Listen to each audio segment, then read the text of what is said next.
Hello everyone, my name's Danielle and this is Excalibur Books, and today I'm going to be talking about the books that I think are best for beginners getting into the horror genre.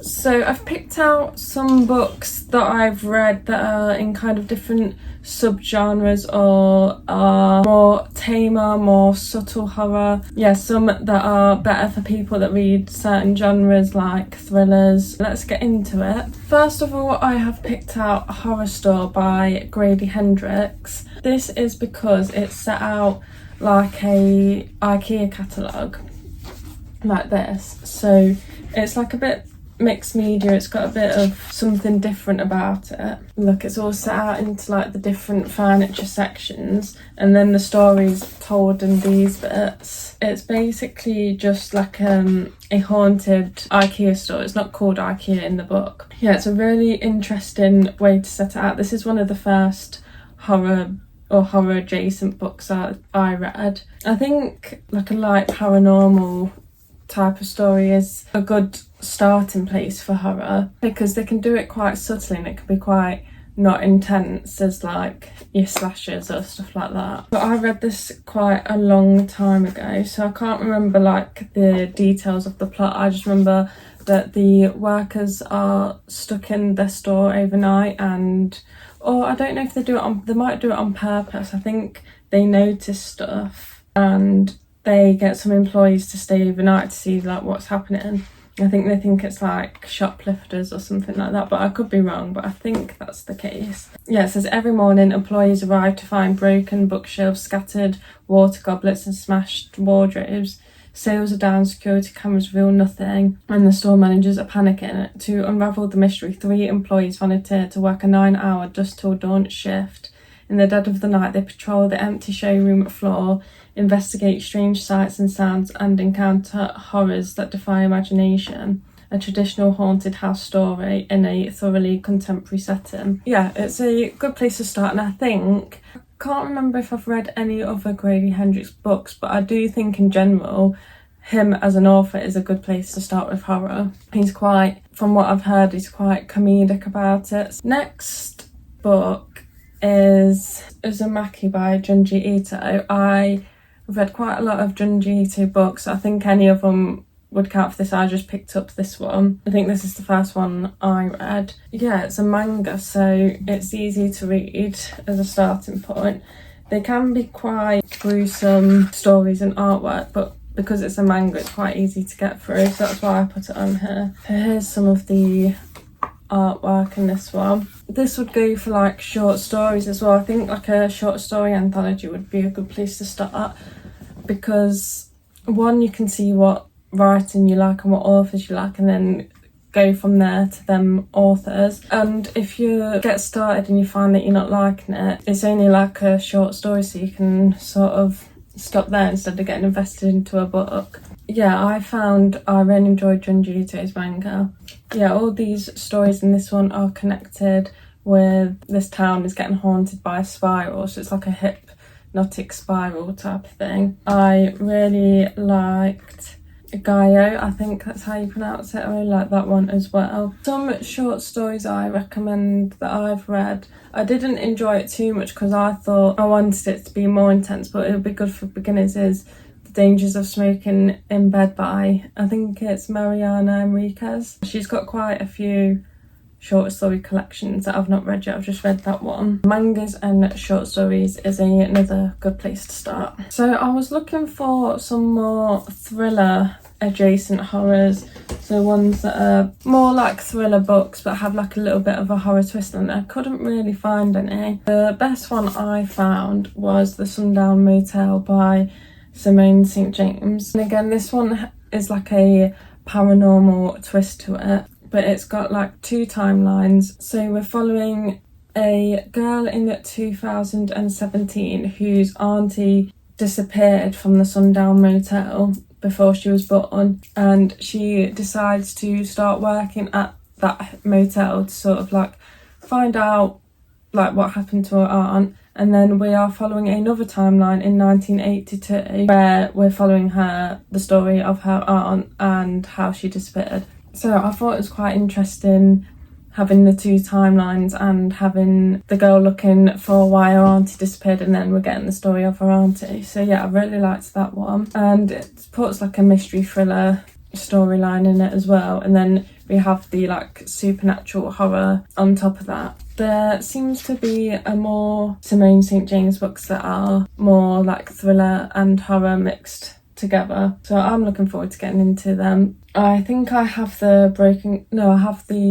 that book called? Something about cases or something. I have that one. Another thriller one I want to mention, it is more on the thriller side than horror, but I think it's leaning horror, would be No Exit by Taylor Adams. That one is a group of people getting stuck because of a like snowstorm type of thing, so they're like stuck in this like service station, so they're trapped there and they can't leave. And then someone goes outside and sees like a girl is been kidnapped and locked in this van. So they know someone in the service station has kidnapped this young girl, but they don't know who it is, so they've got to find out.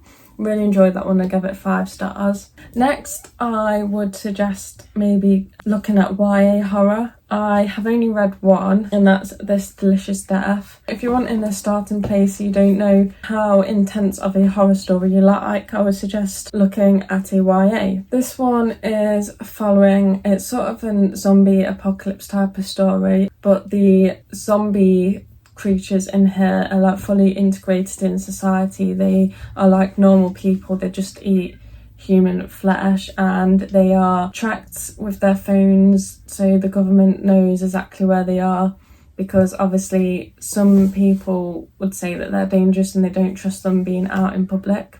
And they go to a festival where one of them accidentally eats a boy from a boy band that is playing at the festival, and that happens at the start. The story is like finding out why this happened, because they think there's a reason that this happened. They don't think this girl just randomly attacks this man. Yeah, I thought it was just okay, but I just don't tend to like YA horror. I like my horror to be more intense and more darker than this. I think another book that would fit into this category, I don't think it's a YA, and that's Head Like a Hole. I can't remember the author's name, but I'll put a picture up on the screen. Yeah, I don't know if that's YA, but it is following a bunch of college-aged people, so it did seem a bit on the younger side when I read it. And that one's got more like, not sea creature horror, but it's like sea urchins and stuff, if that makes sense. There was a body like dumped in the water, and then it's that sort of imagery is the horror of that one. But again, it's not too much or not intense or anything. The next one I would say is like the popular horror books tend not to be, like the mainstream horror books tend not to be that intense or that dark. One that sprang to mind when I thought of that was The Eyes of the Best Part by Monica Kim. So I went into this one expecting that, because it was like a mainstream horror that you see around the internet a lot, and I did see a lot of people that didn't necessarily read horror as their main genre read this as well and enjoy it. And this only got like gruesome in some parts. There was a lot of like family drama in here as well. There is a bit of horror to do with like obviously like eyeballs and stuff, so that's the only thing, but it's not too bad from what I remember. A lot of books that I see on like BookTok and in the subscription boxes, like I got this out of Evernight from Illumicrate, tend not to be that gruesome or that bad. This one is following a girl who, I think her dad's left the family and her mum has got a new boyfriend. The daughter starts getting like a fetish for eyeballs and wants to eat eyeballs and stuff. But yeah, there's a lot of talk and the stories about like the breakdown of her family and how she's like dealing with that. Another one that I thought that would fit into this was Mayfly. I think that would go into like the same category. It was quite popular.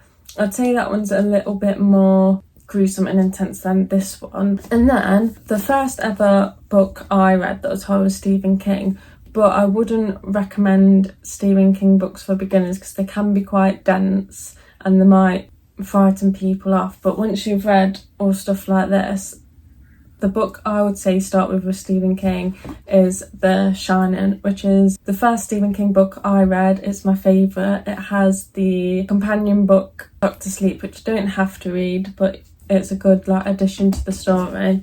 And obviously it's one of his most famous films. I think especially if you've seen the film before, because quite a lot of people have, this would be a good one because you already know the story. I've not watched the film, so I don't know how it differs from the book. It might be completely different for all I know. Yeah, my favourite book of all time. I've not read it for about 8 years now, so I do want to get to this again. I should do a reread. This one, basically, this boy's dad starts working at the Overlook Hotel and obviously goes with him, and then they get snowed in and then they can't leave. The hotel is haunted. It's basically the basics of the story. There's a lot more that goes into that, that's why it's a bit chunkier. I love this edition as well. And the boy Danny is also has psychic powers as well, and that's what the second book follows on. But yeah, so another paranormal one. I really like paranormal horrors. And then once you read this, I'd say you're prepared to go into the rest of Stephen King's books. Some of my favourites are The Girl Who Loved Tom Gordon and Gerald's Game. There are quite a few that I just didn't like though. I didn't like Doohickey. That's my least favourite Stephen King. I got rid of that straight away. Can't think of any others that I've read off the top of my head. I have read a lot more. I've read quite a lot. Once you through these beginner books I would suggest are Nat Cassidy's books. They're quite good horrors. Eric LaRocca's books. They're mid-range intensity, if that makes sense. This is all my opinion. You might all think differently. And they're the books that I suggest. I'm realising that a lot of books are being marketed as horror, or say they're in the horror genre, and I don't think they're horror at all. To me, for something to be a horror, it has to be scary, it has to be horrific, it has to be intense. And there's just a lot of books recently that are being tagged with the word horror, and I'm just not getting that at all. Recently I read Chlorine, and I wouldn't brand that as horror. Right at the end it had a little bit that might be a little bit horrific, but it was a couple of pages out of 200 odd pages. So I don't think you can name a book a horror because of a few pages of horror in it, if that makes sense. Another one was Ghost Wall. That was tagged as horror in the library and on Goodreads. It made me think it was something else completely going into it when it was just not horror. That was a lit-fic contemporary book. I've wanted to talk about that for a while, and I thought this was the perfect video to say that. Here are all the books I suggest for beginners, especially Horrorstör. I think that one's a really good one to start at, or Mangas, or Sundown Hotel. They're 3 good starting places. Let me know if you've read any of these books, if you agree with what I say, or let me know if you disagree. I'd love to hear your thoughts on this as well. But thank you for watching. Bye.